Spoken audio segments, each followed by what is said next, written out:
Piny owacho koro golo omenda maromo shillings milion 4 mar konyo e weche mag iko mag ji 27 ma nyocha ne jowito ngimagi e masira mar apaya ma nyocha ne otimore e roundabout mar Coptic e apaya maduong' mawuok Kisumu kochimo Kakamega. Ji 27 ma nyocha ne owito ngimagi e masira nendo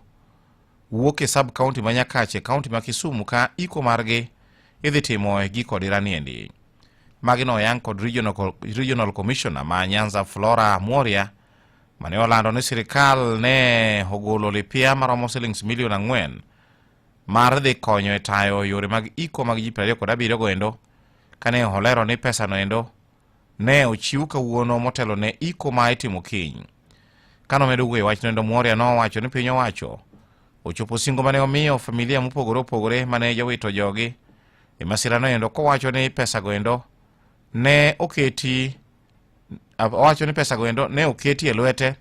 kod jagoro mongirore migao mochung' ne weche mag arita kwe Mathur kaendi Laktar Raymond Omolo. Mworia ne wuoyo e kar thieth ma Jaramogi Oginga Odinga Teaching and Referral Hospital mane ogoli ringre ji 22 mane oketi e lwet familia megi mondo mi dhi ikgi e giko diraniendi, ka ringre joma moko modong' to ibiro keto e lwet familia megi bang'e kalore kod dwaro mag familia goendo. As has been said, this is a very sad day for all of us in Kisumu and Nyanza as a general. The government sends its condolences to the people of Nyakach,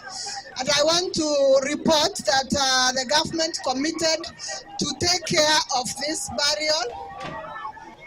and the government has kept the promise. We have so far received 4,400,000 shillings from the PS Interior to take care of this burial. I want to request all of us to